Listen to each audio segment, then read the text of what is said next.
Assalamualaikum warahmatullahi wabarakatuh.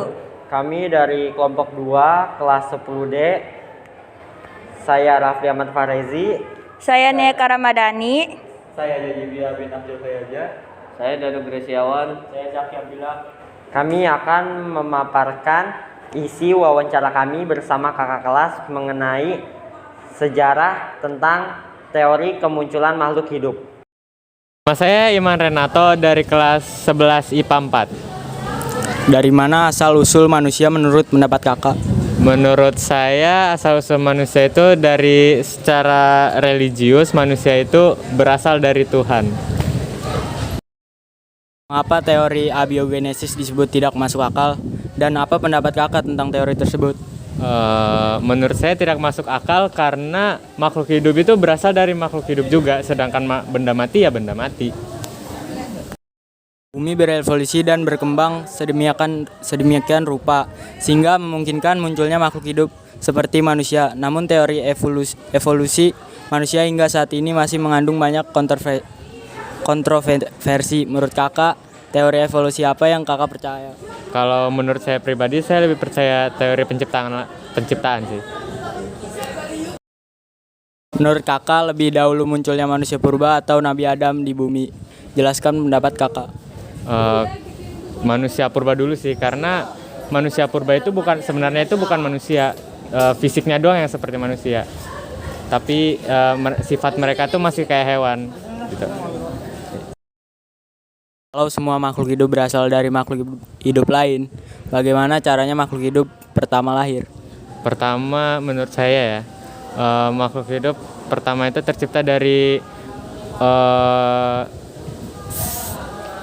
makhluk yang bersel satu, dan kemudian mereka berevolusi hingga menjadi hewan dan manusia seperti sekarang. Terima kasih Kak Iman atas penjelasannya. Dari mana asal-usul manusia menurut pendapat kakak?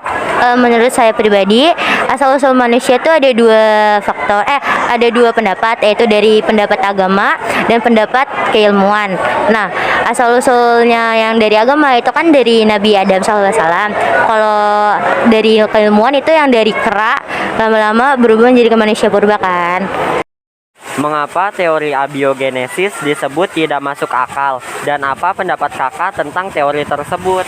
Menurut saya pribadi, ini teori yang tidak masuk akal karena munculnya manusia itu dari benda mati, sedangkan kita sendiri lahir dari seorang manusia, yaitu orang tua kita, jadi itu nggak masuk akal banget sih. Bumi berevolusi dan berkembang sedemikian rupa sehingga memungkinkan munculnya makhluk hidup seperti manusia. Namun teori evolusi manusia hingga saat ini masih mengandung banyak kontroversi. Menurut kakak, teori evolusi apa yang kakak percayai? Teori Biogenesis. Ya, itu saya percaya karena kita lahir saja dari manusia, yaitu rahim ibu kita. Seperti itu. Menurut kakak, lebih dahulu muncul manusia purba atau Nabi Adam di bumi?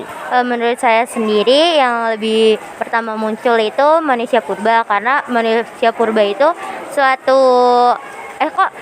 hewan yang bertingkah laku seperti manusia dan lama-kelamaan berubah menjadi manusia purba. Tetapi kalau siapa manusia yang paling datang pertama di bumi, yaitu Nabi Adam. Makasih kak.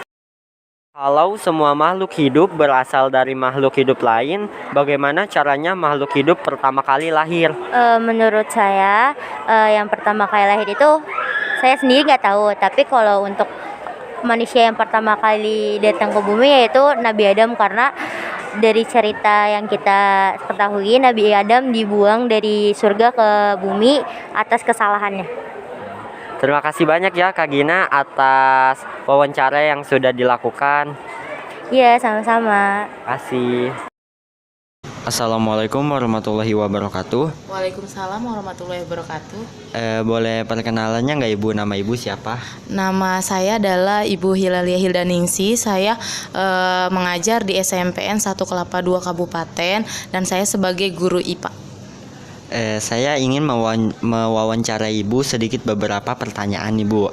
Salah satunya ada nomor 1, dari mana asal-usul manusia menurut pendapat Ibu?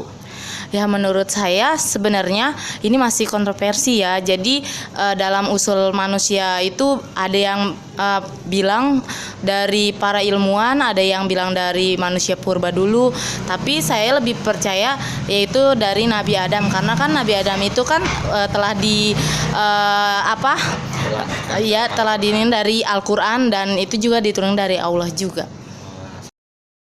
Untuk pertanyaan nomor 2, kami memiliki pertanyaan, mengapa teori abiogenesis disebut tidak masuk akal dan apa pendapat Ibu tentang teori tersebut? Menurut saya karena teori abiogenesis itu kayak tidak masuk akal, karena biasanya kan dari kata itu kan sebenarnya hidup ya, tapi dikira-kirakan itu jadi seolah-olah mati gitu. Jadi kayak makhluk hidup berasal dari benda mati itu tidak masuk akal. Jadi tak hidup gitu. Bumi berevolusi dan berkembang sedemikian rupa sehingga memungkinkan munculnya makhluk hidup seperti manusia. Namun, teori evolusi manusia hingga saat ini masih mengandung banyak kontroversi. Menurut Ibu, teori evolusi apa yang Ibu percayai?